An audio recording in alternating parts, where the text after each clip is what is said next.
오늘의 성경 이야기 시작합니다. 달란트와 문화 비유는 무엇을 의미하는가? 성경에는 달란트 비유와 문화 비유가 있습니다. 먼저 달란트 비유는 마태복음 25장 14절부터 30절까지 기록되어 있습니다. 예수님께서는 어떤 이가 먼 나라로 떠나기 전에 종들을 불러 각 사람의 능력대로 재산을 맡기는 이야기로 이 비유를 말씀하십니다. 한 종에게는 5달란트를, 다른 종에게는 2달란트를, 또 다른 종에게는 1달란트를 맡기고 떠납니다. 시간이 지나 주인이 돌아와 맡긴 것을 결산합니다. 5달란트를 받은 종은 그것으로 더 벌어 5달란트를 더 남기고 2달란트를 받은 종도 더 벌어 2달란트를 더 남깁니다. 주인은 이들을 칭찬하며 더 큰 일을 맡기고 기쁨에 참여하게 합니다.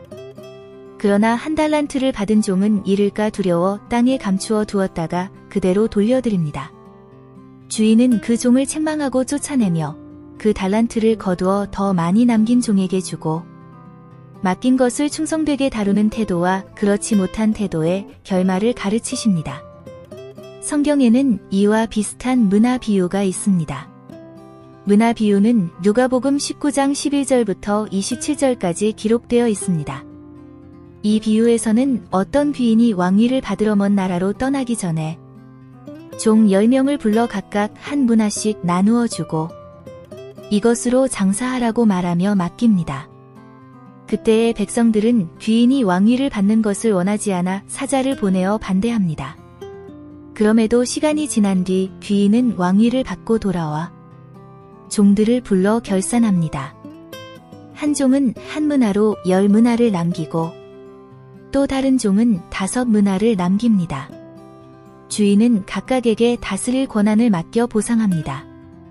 그러나 어떤 종은 두려움 때문에 문화를 손수건에 싸두었다가 그대로 돌려드립니다. 주인은 그 태도를 책망하며 그 문화를 거두어 10문화를 가진 자에게 주라고 말합니다. 비유는 맡겨진 것을 어떻게 다루는지에 대한 책임과 결산을 보여주면서 동시에 왕권과 그 왕을 거부한 자들에 대한 심판의 요소까지 함께 담아 전개됩니다. 이 두 비유를 두고는 크게 2가지 주장이 있습니다. 하나는 달란트 비유와 문화 비유가 서로 같은 비유라고 보는 주장이고 다른 주장은 비슷해 보일 뿐 서로 다른 비유라고 말합니다. 먼저 같은 비유라고 보는 견해은 핵심 구조가 거의 같다는 점을 근거로 듭니다. 주인이 자리를 비운 동안 종들에게 돈을 맡기고 시간이 지난 뒤 돌아와 결산하며 충성된 종은 칭찬과 더 큰 책임을 받고 게으른 종은 책망과 손실을 당한다는 구조가 동일하다는 것입니다. 대표적으로 존 피 마이어는 이 달란트 비유와 문화 비유를 함께 묶어 언급하며 하나의 비유가 두 복음서에서 서로 다른 방식으로 전개되어 기록되었다고 주장합니다. 다시 말해 달란트와 문화 비유는 마태와 누가가 각자 문맥에 맞게 편집하면서 생긴 변형으로 보며 공통되는 줄기에서 비유의 핵심 메시지를 읽어야 한다고 말합니다. 반대로 다른 비유라고 보는 견해는 단순한 세부 차이가 아니라 비유의 기능과 강조점이 달라질 정도로 구조가 다르다고 봅니다. 그러한 근거로 문화 비유에는 왕권을 받으러 가는 귀인의 설정과 그를 원치 않는 백성들의 반대, 그리고 마지막에 귀인이 왕위를 얻는 것을 반대한 자들에 대한 심판을 말하는 대목이 들어가 있다는 점을 내세웁니다. 이런 요소들은 달란트 비유에는 언급되지 않으며 문화 비유는 단순한 맡김과 결산을 넘어서 왕권과 지연, 통치와 심판이라는 주제가 결합되어 있다고 설명합니다. 바로 이 지점, 곧 누가복음에만 있는 19장 14절과 25절부터 27절 같은 구절들이 비유의 성격을 크게 바꾼다는 점을 근거로 들어 두 비유를 동일한 비유로 볼 수 없다고 말합니다.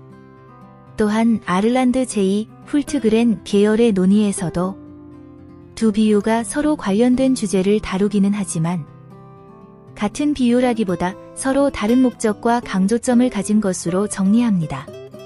같은 비유로 보는 신학자들과 서로 다른 비유라고 주장하는 신학자들은 입장의 차이를 보입니다. 그러나 두 비유가 전달하는 의미의 핵심에는 서로 큰 차이를 두고 있지는 않습니다.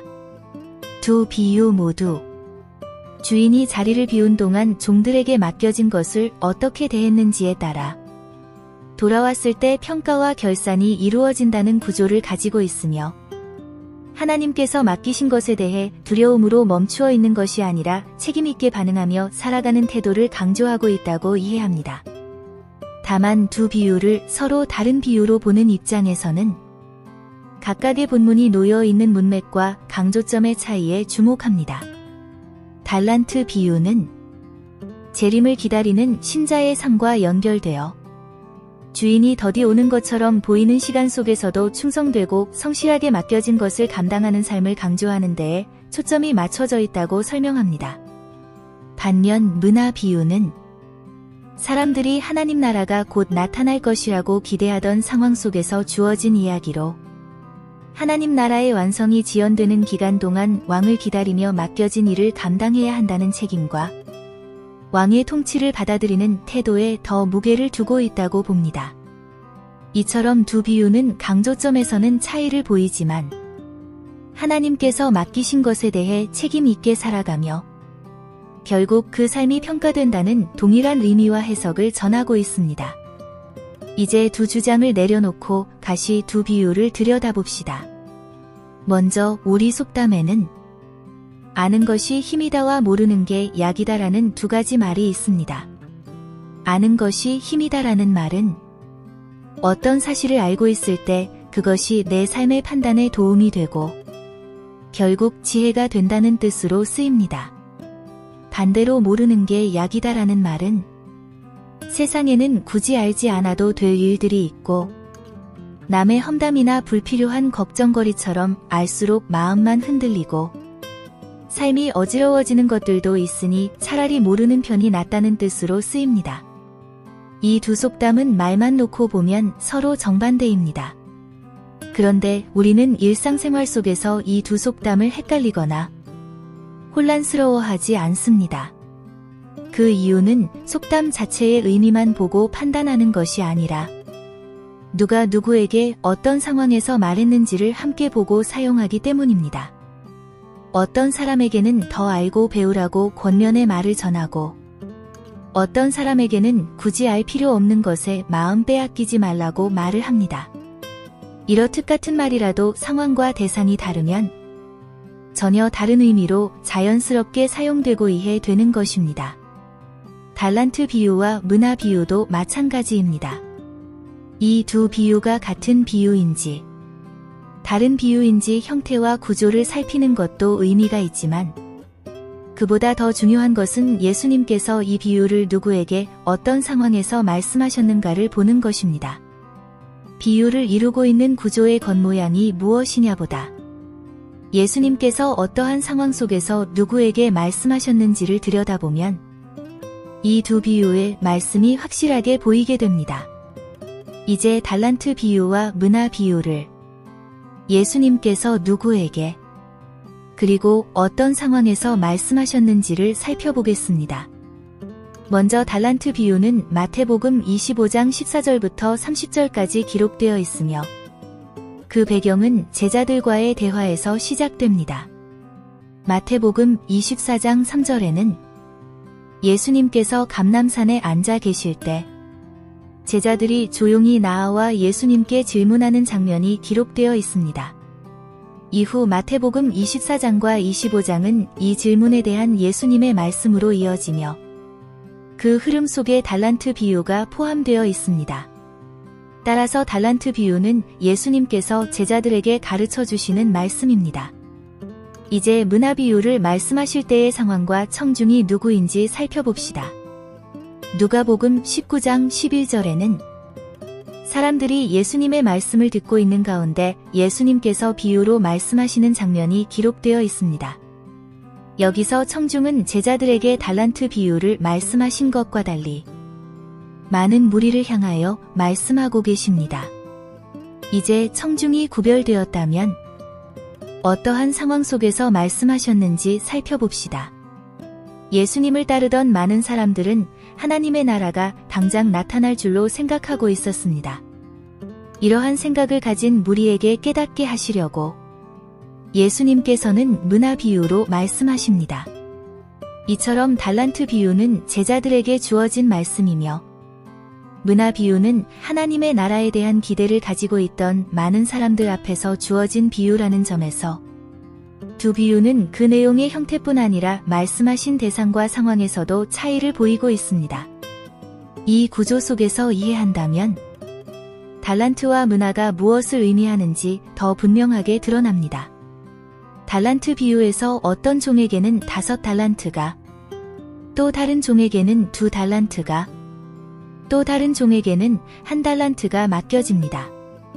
이는 많고 적음의 차이를 말하려는 것이 아니라 사람마다 강한 부분과 연약한 부분이 서로 다르기 때문에 맡겨지는 책임의 범위와 모습도 다르다는 것을 보여줍니다. 어떤 이는 더 넓은 사역을 맡을 수 있고 어떤 이는 제한된 자리에서 감당할 수 있습니다. 중요한 것은 다른 사람과의 비교가 아니라 각자에게 맡겨진 범위 안에서 복음을 전하고 맡겨진 사명에 충성하는 것입니다. 따라서 달란트 비유는 사람마다 다르게 주어지는 복음의 사역과 책임을 제자들에게 가르치시는 비유의 말씀입니다. 반대로 문화 비유는 많은 청중을 향해 선포하시는 말씀입니다. 이 비유에서는 모든 종에게 각각 한 문화씩 동일하게 주어집니다. 여기서 강조되는 점은 차등으로 주어지는 것이 아니라 동일하게 주어졌다는 것입니다.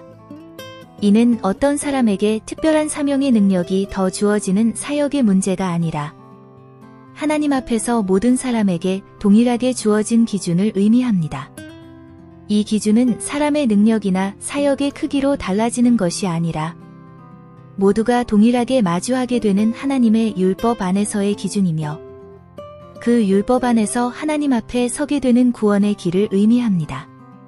이렇게 정리하면 달란트 비유는 사람마다 다른 강함과 연약함에 따라 맡겨지는 복음의 사역과 책임을 보여주는 비유이고 문화 비유는 모든 사람에게 동일하게 주어진 율법 안에서 하나님 앞에 서게 되는 구원의 기준과 길을 보여주는 비유로 이해할 수 있습니다. 문화 비유에는 또 하나 주목할 점이 있습니다.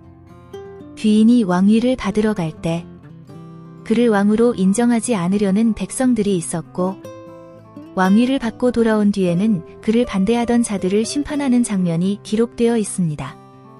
이 구조를 사도행전의 말씀과 함께 살펴보면 그 의미를 더 분명하게 볼 수 있습니다. 사도행전 2장 33절에는 예수께서 하나님의 오른손으로 높임을 받으셨다고 기록되어 있습니다. 이 말씀은 예수님께서 육신으로 낮아지신 이후에 높임을 받으시고 하나님 우편에 앉으셨다는 것을 보여줍니다. 이어서 사도행전 10장 42절에는 하나님이 살아있는 자와 죽은 자의 재판장으로 정하신 이가 곧 이 사람인 것을 증언하게 하셨다고 기록되어 있습니다. 이 두 구절이 사도신경에 하나님의 우편에 앉으셔서 산자와 죽은 자를 심판하러 오신다는 말씀입니다. 이 두 말씀을 함께 놓고 보면 문화 비유 속에서 귀인이 왕위를 받고 돌아와 자신을 거부하고 반대하던 사람들을 심판하는 장면은 높임을 받으신 예수님께서 마지막에 산자와 죽은 자를 심판하신다는 권세를 의미합니다. 달란트 비유는 십자가를 앞두고 제자들에게 주어진 말씀입니다. 예수님께서 육신으로 제자들과 항상 함께 계실 수 없는 때가 오며 제자들은 예수님과 함께하는 동안 받은 가르침들을 함께 붙들고 각자에게 맡겨진 범위 안에서 사역의 책임을 끝까지 감당해야 합니다. 이 비유는 사람마다 강한 부분과 연약한 부분이 서로 다르기 때문에 맡겨지는 책임의 모습도 다를 수 있지만 중요한 것은 각자에게 맡겨진 사명에 충성하는 것임을 보여줍니다.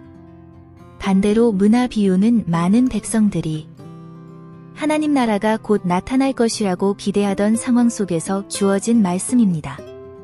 자신이 왕권을 받고 돌아와 심판의 자리에 서게 될 것을 비유해 구조 안에 담아 말씀하신 것입니다.